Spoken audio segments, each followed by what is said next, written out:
Well my friends, আপনার blood রিপোর্টে cholesterol level বেশি এসেছে বলে কি চিন্তায় আছেন?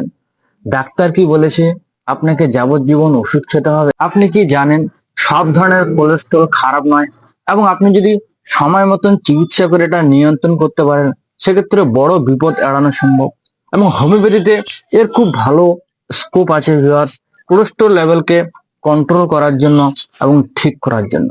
আজকে আমি এই ভিডিওতে এমন 3টি হোমিওপ্যাথিক মেডিসিনস এর কথা শেয়ার করব, যে হোমিওপ্যাথিক মেডিসিন গুলো আমি প্রায় ব্যবহার করে থাকি এবং 1 মাসের মধ্যে আপনার যে কোলেস্টেরল লেভেল হাই হয়ে গেছে, বেশি হয়ে গেছে রক্তের মধ্যে, সেই কোলেস্টেরল লেভেলটা কন্ট্রোলে চলে আসে এবং কিছু দীর্ঘদিন কন্টিনিউ করলে পুরোপুরি ভাবে ঠিক হয়ে যায় ভিউয়ার্স। সেই জন্য আজকে এই ভিডিওটা আপনাদের অবশ্যই শেষ পর্যন্ত দেখতে হবে, কারণ এই ভিডিওতে আমি কোলেস্টেরল অ্যাকচুয়ালি কি জিনিস, কেন হয়, কি কি প্রিকশন অবলম্বন করতে হবে, কি কি সাবধানতা অবলম্বন করতে হবে, কি করতে হবে, ঝুঁকি কি থাকে যদি আপনার কোলেস্টেরল লেভেল বেড়ে থাকে, রিস্ক ফ্যাক্টর কি থাকে, এবং হোমিওপ্যাথিক ট্রিটমেন্ট এবং আমার প্রেসক্রিপশন সমস্ত কিছু খুবই সিম্পল ভাষায় আমি শেয়ার করব, যে মেডিসিন গুলি আজ পর্যন্ত আপনাদের কেউ হয়তো বলেনি, যার কারণে আপনারা সঠিক চিকিৎসা আপনারা এতদিন ধরে নিতে পারেননি।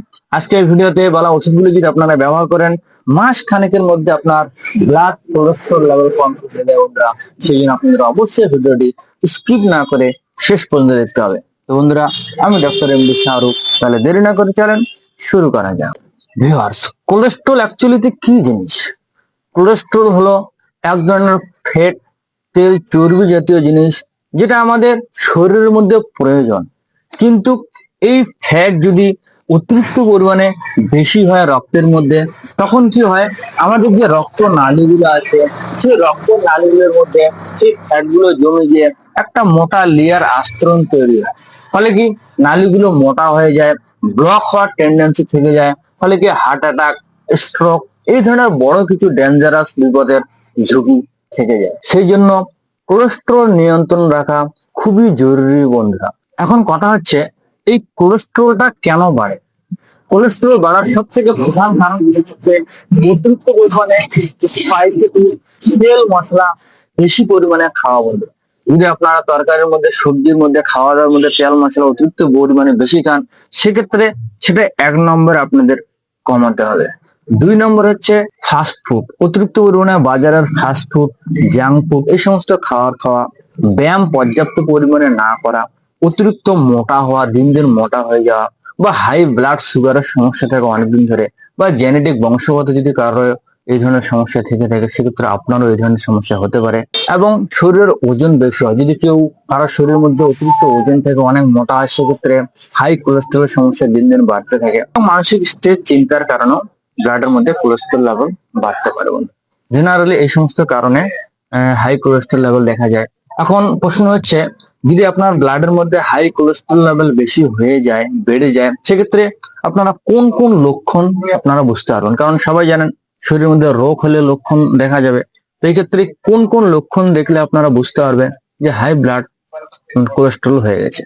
তো কোলেস্টেরলের একটা বিপজ্জনক খারাপ দিক হচ্ছে কি, এর কোনো সেরকম লক্ষণ প্রকাশ পায় না। এরকম বহুত পেশেন্ট আছে কোলেস্টেরল লেভেল বেড়ে আছে কিন্তু কোনো ধরনের কোনো লক্ষণ নেই।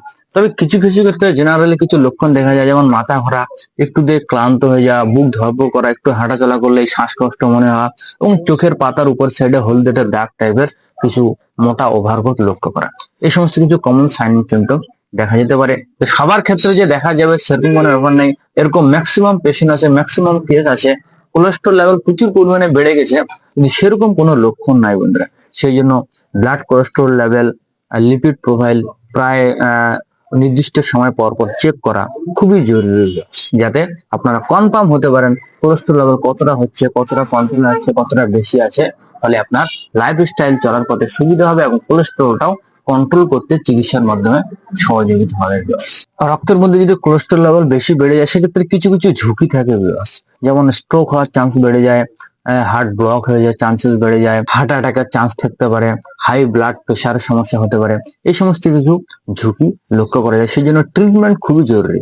এখন মেন টপিকে চলে আসি, যদি আপনাদের হাই ব্লাড কোলেস্টেরল বেড়ে যায়, রক্তের মধ্যে যদি কোলেস্টেরল মাত্রা বেড়ে যায়, সেক্ষেত্রে কোন চিকিৎসা আপনাদের গ্রহণ করতে হবে?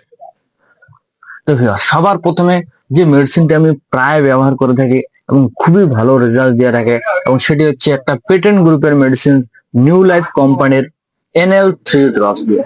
আমি স্ক্রিনের পর ছবি লাগিয়ে দেওয়ার চেষ্টা করবো, আপনারা দেখে নেবেন। NL3 ড্রপ কোলেস্টেরলের জন্য, ব্লাড কোলেস্টেরলকে কন্ট্রোল করার জন্য খুবই দুর্দান্ত লেভেলের কাজ করে থাকে বন্ধুরা। আমি প্রায় ব্যবহার করে থাকি এবং এই ওষুধের মধ্যে কোনো প্রকার কোনো সাইড ইফেক্ট, পার্শ্ব প্রতিক্রিয়া আপনারা দেখতে পাবেন না। এটি খাওয়ার নিয়ম কি? সামান্য জলের সাথে 20 থেকে 25 ফোঁটা দিয়ে দিনে 3 বার খেতে হবে, সকাল দুপুর রাত। সামান্য মোটামুটি হাফ কাপের মতন জল নিয়ে দিনে 3 বার খেতে হবে, 20 থেকে 25 ফোঁটা ওষুধটা দিয়ে সকাল দুপুর রাত খালি পেটে। কিছু খাওয়ার আধ ঘন্টা আগে, কিছু খাওয়ার আধ ঘন্টা পরে, যে কোনো সময় আপনারা এই ওষুধটি ব্যবহার করতে পারেন বন্ধুরা। এই মেডিসিনটি হোক বা এই ভিডিওতে যে সমস্ত মেডিসিন এর কথা বলবো, এই মেডিসিন গুলি শহরের বড় বড় হোমিওপ্যাথিক ফার্মেসিতে খোঁজ করবেন, পেয়ে যাবেন। যদি আপনারা আমার কাছ থেকে নিতে চান, all over India, pan India ওষুধ ডেলিভারি দেওয়ার সিস্টেম চালু আছে। ডেলিভারি চার্জ সম্পূর্ণ ফ্রি, 3 থেকে 5 দিনের মধ্যে ওষুধ চলে যায় ভিউয়ার্স। তো 2 নম্বর যে মেডিসিনটা আপনাদের ইউজ করতে হবে সেটা হচ্ছে অ্যালিয়াম স্যাটাইভাম। অ্যালিয়াম স্যাটাইভাম আপনাদের মাদার টিনচার ফর্মে কিনে আনতে হবে। এটি খুবই ভালো কাজ করে থাকে ব্লাড কোলেস্টেরলকে কন্ট্রোল করার জন্য। যে কোলেস্টেরল লেভেল বাড়ে গেছে সেটাকে ঠিক করতে এটি খুবই ভালো কাজ করে থাকে। এটি খাওয়ার নিয়ম, সামান্য জলের সাথে 10 ফোঁটা ওষুধটা দিয়ে এটিও দিনে 3 বার খেতে হবে, সকালে দুপুরে রাত্রে বেলা ভিউয়ার্স। এবং লাস্ট 3 নম্বর যে মেডিসিনটি আপনাদের ব্যবহার করতে হবে সেটা হচ্ছে ট্রাইসিটেশন ট্যাবলেট ফর্মে, এবং সেটা হচ্ছে কোলেস্টেরনাম 3x ট্যাবলেট ফর্মে নিয়ে আসতে হবে। সবে কোম্পানি নেওয়ার চেষ্টা করবেন, WSI কোম্পানি বা SBL কোম্পানি আপনারা নিতে পারেন। এটি 2টো করে ট্যাবলেট সকালে দুপুরে রাতে খাওয়ার পর চুষে খেতে হবে বন্ধুরা। একসাথে 2টো করে ট্যাবলেট সকালে খাওয়ার পর 2টো ট্যাবলেট মুখে দিবেন, গুলে যাবে। দুপুরে খাওয়ার পর 2টো এবং রাত্রেবেলা খাওয়ার পর 2টো ট্যাবলেট। এটিও দিনে 3 বার ব্যবহার করতে হবে। এটি কোলেস্টেরল লেভেলকে ঠিক করতে, কোলেস্টেরল লেভেলকে কন্ট্রোল করতে এবং পার্মানেন্ট ঠিক করতে এটি খুবই ভালো কাজ করে থাকে। এই 3টি মেডিসিনকে আমি ব্যবহার করতে হবে, একসাথে ব্যবহার করতে হবে। একসাথে বলতে কি, এক ওষুধের সাথে আরেক ওষুধের মধ্যে গ্যাপ মোটামুটি 15 থেকে 20 মিনিট একটা গ্যাপ রাখবেন এবং খালি পেটে ব্যবহার করবেন। কিছু খাওয়ার আধ ঘন্টা আগে বা কিছু খাওয়ার আধ ঘন্টা পরে, যে কোনো সময় যে কোনো হোমিওপ্যাথিক মেডিসিন আপনারা ব্যবহার করতে পারেন। আমি আবারও রিপিট করছি, কোন মেডিসিন ব্যবহার করতে হবে? নিউ লাইফ কোম্পানির NL3 ড্রপস 20 থেকে 25 ফোঁটা সামান্য জলের সাথে দিনে 3 বার ব্যবহার করতে হবে, সকালে দুপুরে রাতে। অ্যালিয়াম স্যাটাইভাম মাদার টিনচার ফর্মে 10-12 ফোঁটা সামান্য জলের সাথে দিনে 3 বার সকাল দুপুর রাত। এবং কোলেস্টেরনাম 3x ট্রাইসিটেশন ট্যাবলেট 2টো করে ট্যাবলেট দিনে 3 বার সকাল দুপুর রাত আপনাদের ব্যবহার করতে হবে। এই মেডিসিনটি মোটামুটি কন্টিনিউ 1 মাস ব্যবহার করবেন। 1 মাস করার পর ব্লাড কোলেস্টেরল লেভেলটা চেক করবেন। অনেকটাই আরাম লেগে যাবে বন্ধুরা, অনেকটাই কমে যাবে। আমি প্রায় ব্যবহার করে থাকি, সেই জন্য আপনাদের এই ভিডিওটি ওষুধগুলি শেয়ার করছি। 1 মাস পর যখন কমে যাবে তখন আরো 2 থেকে 3 মাস কন্টিনিউ করবেন। মোটামুটি টোটাল 3 থেকে 4 মাস ওষুধগুলি ব্যবহার করলে পুরোপুরি ভাবে কন্ট্রোলে চলে আসে এবং পুরোপুরি ভাবে ঠিক হয়ে যায় এবং ধীরে ধীরে ধীরে ধীরে পার্মানেন্ট ওষুধটা বন্ধ করতে পারবেন। যদি খুব বেশি ক্রনিক না হয়, যদি বয়স আপনার বেশি না হয়, 60, 50, 60-এর নিচে হয়, বা বেশি পুরনো আপনার কোলেস্টেরল সমস্যা নয়, মোটামুটি মাসখানেক বা 1 বছর ধরে সমস্যা হচ্ছে, সেক্ষেত্রে পুরোপুরি ঠিক হয়ে যায়, আপনি বন্ধ করতে পারবেন আর দুবার ওটা হবে না। যদি আপনাদের বছরের পর বছর ধরে থেকে বয়সও বেশি হয়ে গেছে, সেক্ষেত্রে লাইফ টাইম ব্যবহার করতে পারেন। কোনো ধরনের কোনো সাইড এফেক্ট নেই। এলোপ্যাথি মেডিসিন কিন্তু সাইড এফেক্ট কিছু থাকে, এর কোনো সাইড এফেক্ট নেই। তবে মাঝে মধ্যে গ্যাপ দিয়ে মোটামুটি টানা 3 মাস কন্টিনিউ করবার চেক করবেন। যদি কন্ট্রোল থেকে যায়, যতই পুরোনো সমস্যা যদি কন্ট্রোল হয়ে যায়, মাঝখানে 1 মাস গ্যাপ দিয়ে আপনারা দেখতে পারেন। যদি কন্ট্রোলে থেকে যায় সেক্ষেত্রে ওষুধ কন্টিনিউ নাও হতে পারে। আপনি যদি ওষুধ নাও খান সেক্ষেত্রে আর বাড়বে না। তবে মাসে মাসে বা নির্দিষ্ট সময় লিপিড প্রোফাইল চেক করতে হবে, কোলেস্টেরল লেভেল চেক করতে হবে, কতটা কি হচ্ছে, বাড়ছে নাকি চেক করতে হবে। নিয়মিত সকালবেলা 30 মিনিট হাঁটা জরুরি। অতিরিক্ত তেল মশলা, ফ্যাটি জাতীয় ফুড এই সমস্ত কিছু খাবেন না। হাঁটাচলা করবেন, ব্যায়াম করবেন, এই প্রিকশন গুলো অবলম্বন করবেন এবং এই ওষুধগুলি ব্যবহার করবেন। আপনার কোলেস্টেরল লেভেল 100% ভাবে ঠিক হয়ে যায়, কন্ট্রোল হয়ে যায়। তো বন্ধুরা, আশা করছি ভিডিওটি আপনার অবশ্যই ভালো লেগেছে।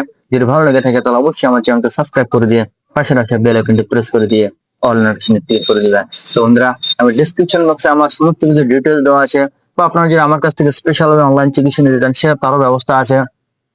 হোয়াটসঅ্যাপে এসএমএস করবেন, তারপর আপনাকে কল করে আপনার সমস্ত লক্ষণ নিয়ে কেস টেকিং করে সিঙ্গেল মেডিসিন প্রেসক্রাইব করা, ওষুধ ডেলিভারি দেওয়ার সিস্টেম চালু আছে বন্ধুরা। Thank you so much. জয় হিন্দ।